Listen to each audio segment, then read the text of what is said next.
Hi guys, welcome to Code Decode. So today we are going to cover the design patterns interview questions part 2.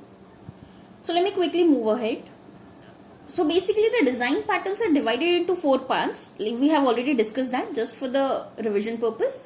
Design patterns are divided into creational design patterns, structural design pattern, behavioral design patterns and J2EE design patterns.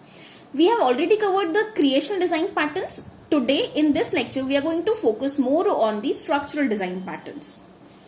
So let me tell you what are the structural design patterns first. So structural design patterns are a way to tell you how to assemble different pieces of a system together in a flexible and extendable manner. So if you have a big system, it will have a different pieces which together makes a one particular system. Now how to make it flexible enough that if one piece of that system changes, it should not affect the another pieces of the system, and if another piece is added to that particular system, it should be extendable enough to occupy that particular piece into the whole system. So that's the whole agent of structural design pattern. So basically structural design pattern help you guarantee that when one of these part changes, the entire structure does not need to change. It's just that the complete system is capable enough to handle those change of a one part. So that's the guarantee that structural patterns gives you. So how can you categorize the design patterns of the structural design pattern? You can categorize the structural design pattern into 6 parts. The first is proxy design pattern, second is flyway design pattern, third is facet design pattern, composite design pattern, adapter design pattern and decorator design pattern. So let's quickly move ahead to the proxy design pattern first. So the first question that may arise is what is proxy design pattern? So proxy design pattern is nothing but a structural design pattern. I've covered this already. It will let you provide a substitute or placeholder for another object.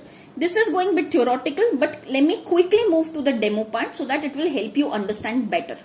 But first understand that the proxy is nothing but a way to control the access to the original object. So when you are into a college, what you used to do, you used to put a proxy of a person, right? So you are just a way to provide access to the original person. Original person didn't came, you just provide a proxy saying that I am the original person, first contact me. Then maybe the person whenever is available, it will put the attendance.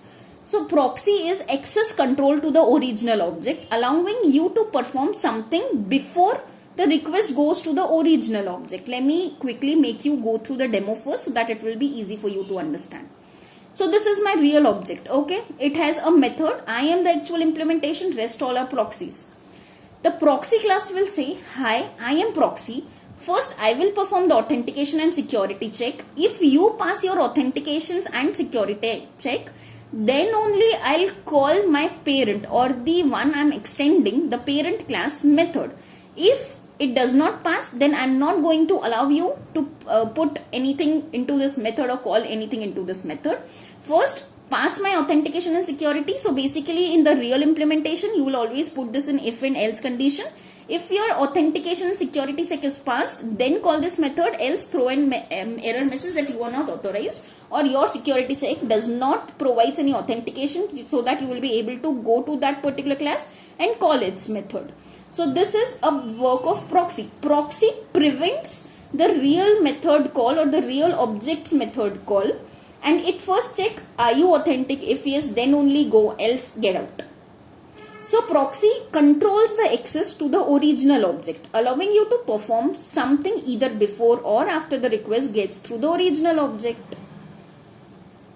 Now, first let me tell you the architecture of proxy design pattern. So the proxy design pattern architecture says there is a client. So let me tell you where is a client. This is my client. So what client does is, first let me tell you what is subject. Subject is nothing but an interface having one method. Now this interface method subject will be actually implemented by the real object class. Now real object is having a method which is having the actual implementation of subject, rest all are proxies. Then I will have a proxy class which extends this real class.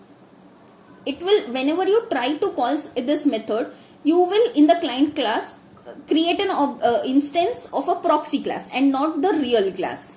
And then you call a proxies method dot method. So if I try into this, it's a subject method, so you cannot directly get into the proxy object method. So this is one level security.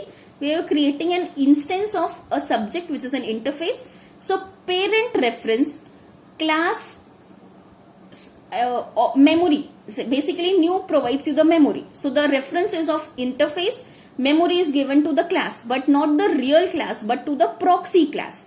So whenever in the runtime, whenever this method goes, it goes into the proxy class method. This method, which is an overridden method, it checks whether everything is safe or not, and then you call it to the real objects class method. This method. Okay. So if this is clear, so client class is doing nothing but creating the reference of an interface, which is implemented by real subject class, which is extended by proxy class. And why so much of complications? Why not directly? Because you want to first check whether you are authentic or not. If yes, then only you are able to access the real class, else you are not eligible to access any of the method of the parent class or the real class. So how does the architecture goes? Architecture goes that client should always create a proxy instance, not the real object instance. So the proxy object is once created, and then proxy object. So here your proxy object is created, proxy object method is called. In the proxy method, it will check whether you are authentic or not. So method calls of a real subject only after proper security check and authentication. If you pass the authentication, if you are actually passing this authentication, you can actually call the real method. What is super? Super is nothing but the real object. So once you pass it, the next real subject is called. If not, you are thrown back saying you are not authorized. So if this much is clear, let me quickly make you go through this particular code base by debugging it so that it is clear to you. Okay. So whenever this proxy method is called, let me go into this and put implementation here. I go into proxy class and debug is already here. So if I do F6, then okay. So if you say client, I was here, the proxy.main method is called, and then it goes into the proxy class method. It says hi, I am proxy. I will perform authentication and security check. Now I'm assuming that yes, it is it actually succeeded the authentication and the security check, and now calling the real method of the real subject implementing class after the call is authenticated, and now my super dot method is called. So let me get into it. So now my real subjects, I am the actual implementation of subject, rest all are proxies. So since I was authenticated, I was able to access the method of the real subject class. So this is how the real authentication goes, and that's all. If you are a proxy, you will perform authentication, then you will call a real method, and this is the actual implementation, rest all the proxies through which you are getting called. So major roles in the proxy design pattern is subject. So here let's go. What is a subject? Subject is an interface with one method. So subject is an interface which exposes the functionality available to be used by the clients. So client wants to use a method functionality. What does real? So what is the real subject? Real subject is nothing but a class implementing the subject. So does it implement the subject? Yes, it implements the subject. And it is a concrete implementation which needs to be hidden behind the proxy. So proxy is the one who hides this. So how does it hide it? It actually extends the subject. What is a proxy class? It actually extends the real subject class and it overrides it, and hence it hides it for a time being. And it says first perform authentication, then only go into the method. So real subject is having the real implementation or the concrete implementation, and it is hidden by a proxy. Now what is proxy?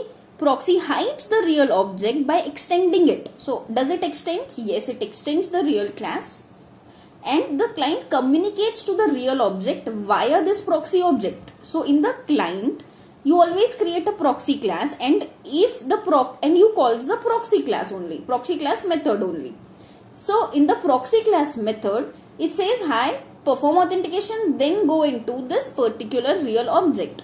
So proxy is used to hide the real object, and and the client creates an object of proxy class, and usually framework creates this proxy object when clients request for a real object. So ये frameworks, this is the work of framework, that the proxy object should be created whenever client tries to request for the real object. So it is a work of framework to do this particular thing, to create always a proxy class, call the proxy method. Proxy should check the authentication. If yes, then call the real method, else don't call the real method. So that was all about the implementation roles in the proxy design patterns. If that much is clear, let me quickly go ahead to the advantages of proxy design patterns. So this is a very important interview question. They will ask you, why did you use proxy design patterns? So the advantage is that you can provide the access control. So if you can see here, I have provided an access control. If authenticated, then only call the real method, else just get out of here. So protection is given for the proxy object. This is when you always want a specific client to be able to use your service object. A specific client means the one who is having the access or who is authorized. Only those should be able to access your service object. What is the second advantage? Caching is the second advantage, which is also called as caching proxy. This is when you need to cache the result of client request and manage the lifecycle of cache, especially when the results are quite large. So you can actually cache your object, the responses in the proxy part. So this is when your cache, when particular response is quite large, you can always cache that particular result, and the proxy will be able to give you, rather than actually calling the real object, so that your memory and performance and time, everything is like saved. Logging request. So logging proxy. This is when you want to keep a history of request to the serving object. So this is very simple. If you want to log, so what happens whenever a call to real method is gone, here you can put a logger. So whenever a real method is called, always a logging is done first and then a method is called. Hence you can always keep a track of how many requests and from whom is that particular object being accessed, so that you can see if it is not being accessed by an unauthorized person through the logging purpose. So this was the logging proxy for you. So I hope this much is clear. If you have any problem in this particular proxy design pattern, please let me know in the comment section, because I expect after learning all those 5 difficult ones, proxy will be a bit easy for you. I've tried to make it a bit easy for you. So if that much is clear, please let me move ahead to flyway design pattern. So I have already told you we have the 6 design patterns. The second design pattern was flyway design pattern. So flyway design pattern is again a structural design pattern. A flyway is nothing but a shared object that can be used in multiple contexts simultaneously. So the flyway acts as an independent object in each context. Gone everything? Didn't you understand anything? So let me give you a demonstration first. So because theoretical, I understand it's very difficult to understand the theory at once. So let me give you a common shareable class. This is a common shareable class. Let me give you an example of animal. So suppose a cat is an animal. So animal is nothing but an interface. It has 2 undefined abstract methods, set name and print animal attribute. Now I know that my cat, cow, dog, all of these animals are going to have some shareable things. That is, they all will have always 2 eyes, always will have 1 nose, always will have 4 legs, and always will have 1 tail. Exceptions are not included. Please do not include it here also. So cat actually implements the animal, and then it has a common shareable property of eyes, legs, nose and tail. So I've maintained a particular class which is having the static variables, and hence once this class is loaded, all these variables will get memory as soon as class is loaded. So this is a flyway design pattern. How is it a flyway design pattern? So flyway design pattern is a shared object. What is my shared object? This is common shareable class object is a shared object that can be used in multiple contexts simultaneously. Can't I use this common shareable eyes, nose, legs, tail in cat, cow, dog, everywhere? Yes, I can. Hence, it is a shared object used in multiple contexts, and the flyway design pattern acts as an independent object in each context. Every particular single thing, when I try to print the cat's attribute, it will have its own name and eyes, legs and nose as a shareable object. So if this much is clear, let me tell you where to use the flyway design pattern. You can also say it as advantages of flyway design pattern. So where do you need, see, you will have a particular program in your hand, but to understand the issue and implementing particular design pattern is what I'm trying to teach you here. So if you have an application which needs a large number of objects that shares most of the common attributes, then you can use the flyway design pattern.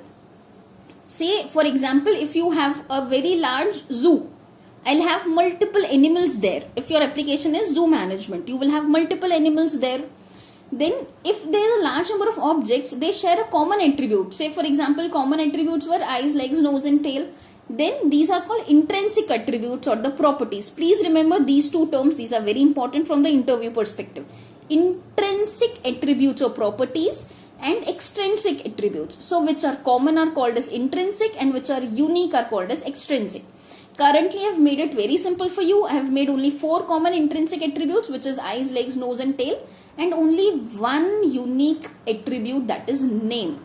So I am going to identify the whole cat object with just a name, cow object and dog object with the name, just name. So for the making it easier for you, I have just 1 extrinsic and 4 intrinsic attributes. Now, when to use it? When you want to control the memory consumption by a large number of objects by creating a fewer objects and sharing them approx. So, I'll tell you in a simpler way. Suppose if I had a cat class. Now, if I would have name, eyes, legs, nose, tail, every of them will have 4 byte, 4 byte, 4 byte, 4 byte. So, total of 16 bytes. So cat will also have 16 byte, cow will also have 16 byte, dog will also have 16 byte, total of only 16 byte. The same thing is repeated for all the classes. So to prevent the memory utilization and consumption, and suppose I have 100 animals, all of them will have these. So 16 into 16 into 16. How many? Means it's a large number. Why to do that? So do one thing, create a shareable class, create at one place in a static manner and then use it. In this way, it's only string name will have the memory, say suppose some x number of bytes and then rest 16 is like saved. So can you see there is a control of memory consumption when you have a large number of objects having few unique objects and rest as a common attributes. Then use the flyway design pattern. If that is clear, let me quickly move ahead to when to use design patterns. When? This is a very important interview question. Please understand this carefully. When do you use the flyway design pattern in your programming style? So if you have a requirement which says the number of objects to be created are huge, say suppose zoo management system, you have many number of animals. Now object creations are heavy on memory and it is a time consuming too. The object properties can be divided into intrinsic and extrinsic properties. Extrinsic properties of an object should be defined by the client program. When all these 3 conditions fulfills, then you should go for flyway design pattern. What are these properties? What are these situations? The first, large number of objects should be there. Object creation is a heavy memory issue and it is time consuming, then go for design pattern. And if you are able to divide your objects properties into many intrinsic and few extrinsic properties, then go for flyway design pattern. If that is clear, let me quickly move ahead to the architecture of design pattern. Okay, similar to that also you will be having a client which actually calls a factory. So let me tell you, this is my animal interface. Now this is my client. Now client will have what? Client will actually call the factory with a particular name. It's saying that I am a client. I want an animal object. Name of that animal is cat. I want an animal whose name is cow. I want an animal whose name is dog. Again, I want an animal who is a cat. So this is the client's requirement. So how it is implemented? Keeping a one interface common, having the name and primary attributes, which are the intrinsic or the common attributes. The client will say, I'll create an instance or a reference variable of animal, but factory will give me the real object. I'm not going to create any object with a new keyword. So what will factory do? Now since it's creating an object is a memory issue and a time consuming affair. So what I will do, I'll create a map here. So what factory will do?